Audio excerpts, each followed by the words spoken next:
Hello everyone, welcome to accounts master ji. NPO का chapter, NPO की series तो हमारी चली रही है। साथ में आज से हम एक और नया काम करते हैं। हम अकाउंट्स में कोई भी रैंडम अकाउंटिंग टर्म्स उठाते हैं और उस पर डिस्कस करते हैं, उसे कंसेप्ट को समझते हैं काफ़ी शॉर्ट में। तो आज का हमारा टॉपिक है इसमें एसेट। एसेट का मतलब क्या होता है? कोई भी ऐसी चीज़ जो आपको फ्यूचर में इकोनॉमिक बेनिफिट दे, वो आपके लिए एसेट होता है। अगर हम एक नॉर्मल आदमी, एक इंडिविजुअल की बात करें जिसके पास ज्वेलरी है, जो उसकी पर्सनल प्रॉपर्टी है, मोबाइल है, कार है, लैपटॉप है, हाउस है, तो अब आप सोचिए क्या ये सारी चीज़ें इस इंडिविजुअल की संपत्ति है, एसेट है? आंसर है यस। क्यों? क्योंकि ये सारी चीज़ें उसको इकोनॉमिक बेनिफिट देती हैं, प्रेजेंट में भी और फ्यूचर में भी। अगर ये एक टीचर है तो ये मोबाइल से अपनी क्लासेस लेता है, ये स्कूल या इंस्टीट्यूशन कार में जाता है, लैपटॉप का भी यूज़ करता है पेपर सेट करने के लिए। ये जिस घर में रहता है, हो सकता है उसके एक पोर्शन को किसी को रेंट पर दे दे, और जो उसके पास ज्वेलरी है, सपोज गोल्ड है, तो फ्यूचर में वो उस पर ट्रेडिंग कर सकता है, उसको बेच सकता है, उससे भी इसको पैसे रिकवर हो सकते हैं। तो एक इंडिविजुअल के लिए ये जो सारी संपत्ति है उसके लिए एसेट है। सिमिलरली हम बिजनेस में आते हैं, सपोज एक किराना स्टोर है, उनके लिए कौन कौन सी चीज़ें एसेट हो सकती हैं?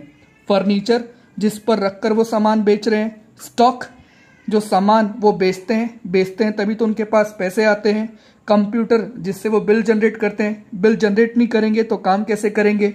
लॉकडाउन के समय में डिलीवरी वैन का उन्होंने यूज़ किया घर घर तक होम डिलीवरी पहुंचाने के लिए। इसके अलावा उनका अपना मोबाइल ऐप भी है बिजनेस के लिए, जहां पर कस्टमर ऑर्डर प्लेस कर सकते हैं। बिल्डिंग और शॉप जहां पर ये अपना काम चला रहे हैं, जहां पर इनकी दुकान है, वो भी इनके लिए एक एसेट है। ये सारी चीज़ें एक टेंजिबल एसेट हो गई। एक इनटेंजिबल एसेट भी होता है। इनटेंजिबल एसेट का मतलब क्या होता है? जिसको देखा नहीं जा सकता, जिसको टच नहीं किया जा सकता, फिर भी वो इस किराना स्टोर वाले को इकोनॉमिक बेनिफिट दिला सकता है। कैसे? ये जो प्रोविजन स्टोर है पिछले 10-12 साल से काम कर रहे हैं, तो इसकी वहां पर एक इमेज डेवलप हो गई है, एक गुडविल डेवलप हो गई है। कोई भी नए प्रोविजन स्टोर के मुकाबले कस्टमर सबसे पहले इसके पास आएंगे, तो ये उस नए स्टोर के मुकाबले ज्यादा रिवेन्यू जनरेट कर पाएगा। तो ये भी क्या हो गई? इसके लिए एक एसेट हो गई, क्योंकि ये सब चीजें मिलकर इसको क्या दे रही हैं? Economic benefit. अब तक के डिस्कशन के बेस पे हम ये कह सकते हैं कि जो एसेट होता है वो दो तरह से होता है, एक आपका टेंजिबल और दूसरा इनटेंजिबल। टेंजिबल वो जिसको आप देख सकते हैं, टच कर सकते हैं, जिसका कोई फिजिकल एग्जिस्टेंस है, जैसे कि building, land, furniture, machinery etcetera. और इनटेंजिबल एसेट कौन से होते हैं? जिसको आप देख नहीं सकते, जिसको आप टच नहीं कर सकते, जिसका कोई फिजिकल एग्जिस्टेंस नहीं होता, फिर भी वो आपके लिए एसेट है, वो आपको फ्यूचर में इकोनॉमिक बेनिफिट दिलाता है, जैसे कि गुडविल, कंप्यूटर सॉफ्टवेयर, पेटेंट और ट्रेडमार्क। तो उम्मीद है ये बात आपको समझ में आई होगी।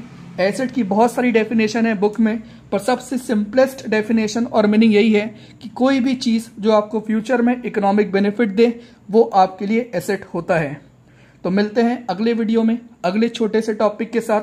तब तक लिए bye, take care and thanks for watching.